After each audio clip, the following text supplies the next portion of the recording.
ভয়ঙ্কর পীড়িত লোকদের পাশে দাঁড়াতে হবে। এটা আমি ব্যক্তিগতভাবে আমার প্রায়োরিটি। কারণ হিন্দুরাই পীড়িত হয়েছে, এটাতে কোনো বাছাই করে। যদি মুসলিম পীড়িত হতো নিশ্চয়ই বলতাম। তারা বলেছে সুপ্রিম কোর্ট পশ্চিমবঙ্গের ক্ষেত্রে অ্যাকশন নেওয়া উচিত।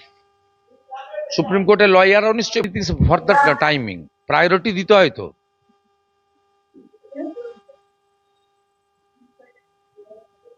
মানে এটা তো ইমোশন, এটা ডিউটি। আপনি 5 জায়গায় সভা করে বক্তৃতা তো পরেও করতে পারবেন, আপনি কর্মী সভা জনসভা পরে করতে পারবেন, আপনি বৈঠক অমুক তমুক পরেও করতে পারবেন। আপনার আগে ভয়ঙ্কর পীড়িত লোকদের পাশে দাঁড়াতে হবে। এটা আমি ব্যক্তিগতভাবে আমার প্রায়োরিটি। না, আমি আগে দাঁড় করাই যতক্ষণ দিন টাইম লাগে।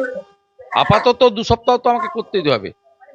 আমি 10ই মে পর্যন্ত পুরো এই সেবাতে থাকবো। নয় টিম দিয়ে করব, নয় সুযোগ পেলে গিয়ে করব।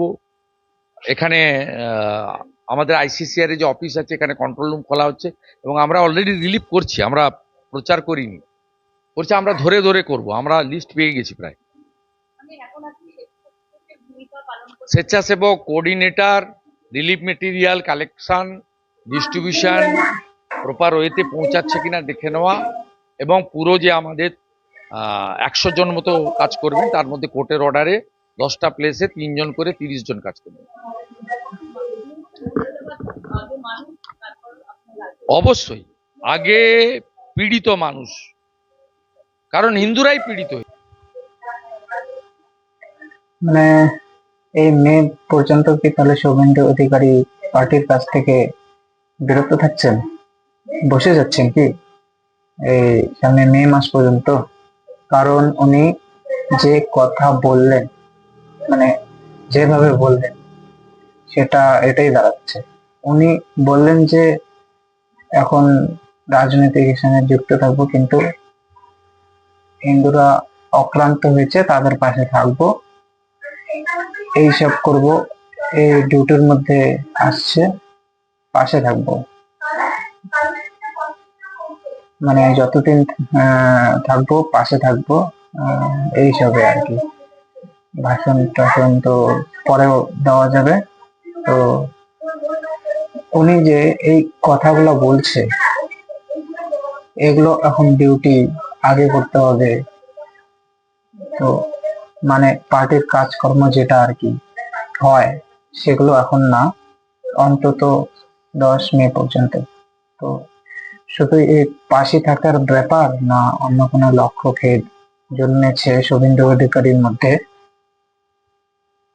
কারণ পার্টির কাজ সেটাও তো একটা সেবার মধ্যেই পড়ে না? কারণ ওনারা মানুষের পাশে থাকার জন্যই তো পার্টির কাজ করছে। তো পার্টি মানে মানুষের সেবা বা মানুষের কাজ করা বা প্রতিবাদ, মানে মানুষের যেগুলো সমস্যা আছে সেগুলো ঠিক না হলে ওগুলো প্রতিবাদ করা না। তো বিক্ষোভ মিছিল করা, সেটাও তো অন্যায়কে রুখে দেওয়ার একটা ব্যাপার না? প্রতিবাদ প্রতিবাদ মিছিল এগুলো তো একটা পার্ট না, পাশে দাঁড়ানো, এগুলো তো আক্রমণ অক্রান্ত সেগুলো ঘটনা, একটা ক্ষোভ বিক্ষোভ দেখানো, সেটাকে আটকানো যায় যে।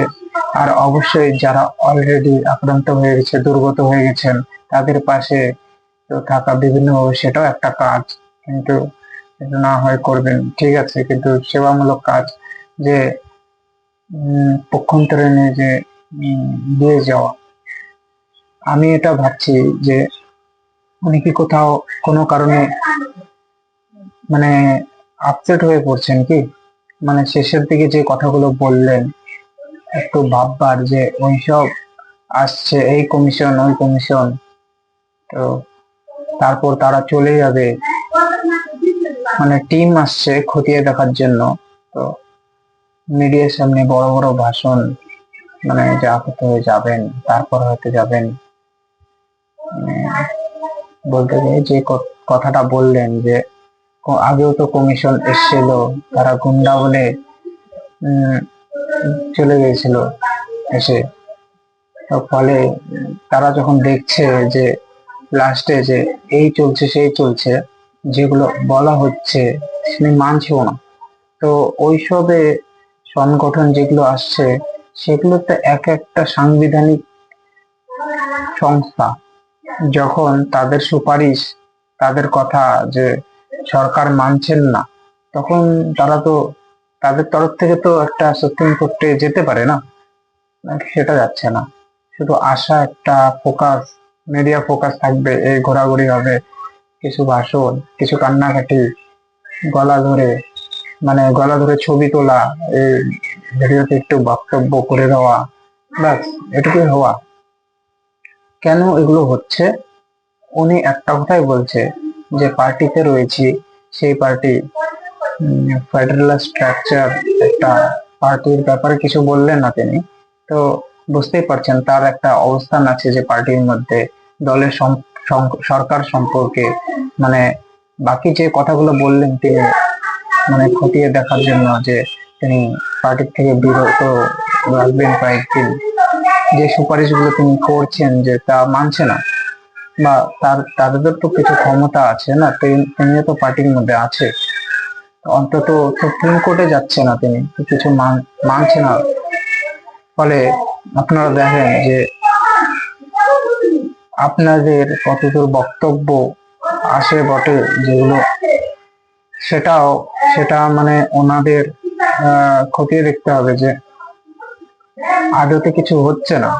সেই জায়গাগুলোতে আপসেট হলেও হতে পারে যে ফিল্ডে নেমে আসছি, আমরাও তো কোনো আশা করি যে আপনাদের কথা বলছি, আপনাদের নাম নিচ্ছি, তো সরকার শাসক যেভাবে চলছে তারাও একটা বাধা বা মিছিল করুক, আইনগত ভাবে সেগুলো করুক। ডকুমেন্ট বলছে যে সে যেসব ব্যবস্থা নেওয়া যায়, তো কেন হবে না? এটাই এটাই একটা হতাশার দিকে যাচ্ছে। শুভেন্দু অধিকারী যা বললেন, তো হতাশার দিকে যাচ্ছে। আর দেখুন, উনি তো ডিরেক্টলি দলের কথা বলেননি, তো দলীয় কাজ থেকে বিরত থেকে সেবা সেবাতে যুক্ত থাকবো, কিন্তু ইঙ্গিত করে যে একটা দলের অবস্থানটাও কোনো হয়তো ওনাকে সন্তুষ্ট করতে পারছেন। উনি না বললেও সেটা আমরা বুঝতে পারি, যে আপনারাও বুঝতে পারছেন যে কি বলতে যাচ্ছে।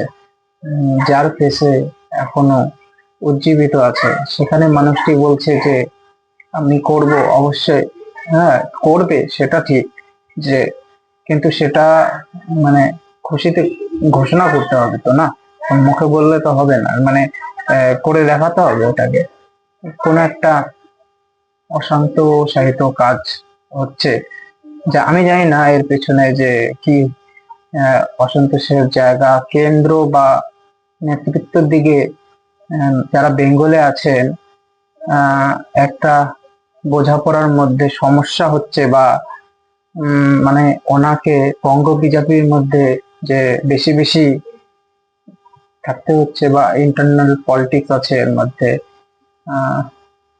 তবে চারিদিকে যা কিছু শুনি আমি, কোন নেত্রী বলেও থাকেন যে কখনো মনে হয় যে যে অধিকারীর যে লড়াইটা, শুভেন্দু অধিকারীর যে লড়াইটা রয়েছে তৃণমূল কংগ্রেসের বিরুদ্ধে না, বঙ্গ বিজেপির একটা অংশের বিরুদ্ধে তাকে লড়তে হয়। আমার যেটা মনে হয় যে উনি দলকে এগিয়ে নিয়ে যেতে চাইছেন, মোট কথা এটাই বলছেন, কিন্তু আবার দলের সংবাদটা এমন ভাবে দিচ্ছেন যে জেলা স্তরে যিনি হয়তো মানছেন না শুভেন্দু অধিকারীকে, বা মানতে দেওয়া হচ্ছে না, সেজন্য একটা কোনো অংশের তরফ থেকে একটা ডিরেকশন আসছে। যেমন দলকে তিনি উজ্জীবিত করতে চাচ্ছেন, কোন একটা অংশ এমন ভাবে জায়গাতে বসানো হচ্ছে যে যাদেরকে দিয়ে কাজ হবে না, এই বাধা দেওয়া ছাড়া বা ছুরি মারা ছাড়া। উনি তো পলিটিক্সটা ভালো করে বোঝেন, তিনি যারা বিজেপিতে আগের থেকেও আছেন যে পার্সন হিসাবে, তিনি যেটা হচ্ছে তিনি গোল খাওয়াচ্ছেন 2026-এ। দেখুন, এই যে আগে যে রেজাল্ট হয়েছে বা আগের 2021-এর রেজাল্টটা হয়েছে, দাঁড়াও আমি, যে 21-এ, এটা কিন্তু শুধু তৃণমূল কংগ্রেসের মধ্যে নেই, বিজেপির একটা অংশ তৃণমূল কংগ্রেসকে সাহায্য করেছে, এটা অস্বীকার কোনো করার জায়গা না। যে রেজাল্ট হয়েছে, মানে চুরি করে হোক বা চাচুরি করে হোক, যে করে বা একাকিত্ব, বিজেপির একটা বড় লিডার যেমন তৃণমূল কংগ্রেসকে জেতানো, ফলে গোল হয়ে গেছে, তিনি হয়েছিলেন। এখনো চান একটা বড় অংশের মানুষ, কিন্তু আমি জানি না ওটা সেটাও ফিল করছেন কিনা বা মানুষ বা চাইছে কিনা মানুষের আশা পূরণ করতে পারবো। দলীয় নেতৃত্ব বা এমন এমন সব লোককে বসানো হচ্ছে যে অলরেডি একটা স্তর হয়ে গেছে, যে তবে জানি না তিনি কি করছেন কি না। তিনি দলের নেতৃত্বের একটা আসীনতা বা কোথাও এই বঙ্গেরই কেউ কেউ ওনাকে আহ একটি লবিবাজি করে সেই জায়গার থেকে একটা বলছি জীবনের এত ঝুঁকি নিয়েছি, এটা তো ঠিক যে জোর গলায় বলে যে বঙ্গ নেতা আছেন, কে টাকা খরচা করছেন, একমাত্র শুভেন্দু অধিকারী ব্যক্তিগতভাবে খরচা করেন এবং কেস লড়তে গিয়েও ওনাকে সাহায্য করতেন।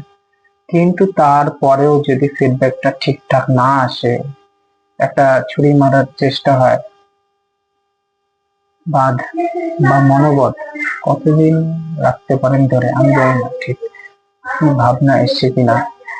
তো এই বক্তব্য ভাববার একটা বিষয়। তো এবং আপনারা জানেন যে 21 তারিখ কালকে নবান্ন অভিযান ডাকছিল, চাকরি হারা যারা চাকরি ডাক্তার রয়েছেন তো স্থগিত হয়েছেন। আমরা শুনেছিলাম যে সেখানে শুভেন্দু অধিকারী হেল্প করবে, আমরা ভেবেছিলাম কেন, তিনি নিজেও বলেছিলেন এটা। আহ সেখানে বসে যাওয়ার স্থগিত হয়ে যাওয়ার কারণ কি না জানি না। তার মানে একটা পরিষ্কার যে শুভেন্দু অধিকারী না থাকলে ওই খবর সূচি সেরকম কিছু হবে না। আহ মানুষ সেখানে ক্ষোভ বিক্ষোভ দেখাতে পারবে না। কোনো, তিনি না গেলেন কোনো কাজের কাজ হবে না কালকে। একটা আরেকটা বক্তব্য আমি বলছি যে যে কমিশন এসছেন আহ, এর থেকে, সেটাও তো আপনাদেরকে দেখিয়েছি। রাজ্যপাল উনিও তো আপনাদের ঘুরতে গেছেন, কালকে সারাদিন ঘুরেছেন। এটাও প্রশ্ন, সারাদিন তো ঘুরেছেন কিন্তু রিপোর্টটা কি লিখবেন? আপনাদের কোনো প্রকাশ ছিল? আপনি কি করছেন এখনো পর্যন্ত? যে রিপোর্ট কি, কি অ্যাকশন করেছেন? যে ইংরেজিতে যে যারা বলে যে কোনো ভাষণ টাষণ দিয়েছে, আজ পর্যন্ত তারা কি করতে পেরেছেন বাংলার জন্য? আপনারই বা কি দুর্বলতা রয়েছে বা সেই অর্থে যে অ্যাকশন নিতে পারছেন না আপনি?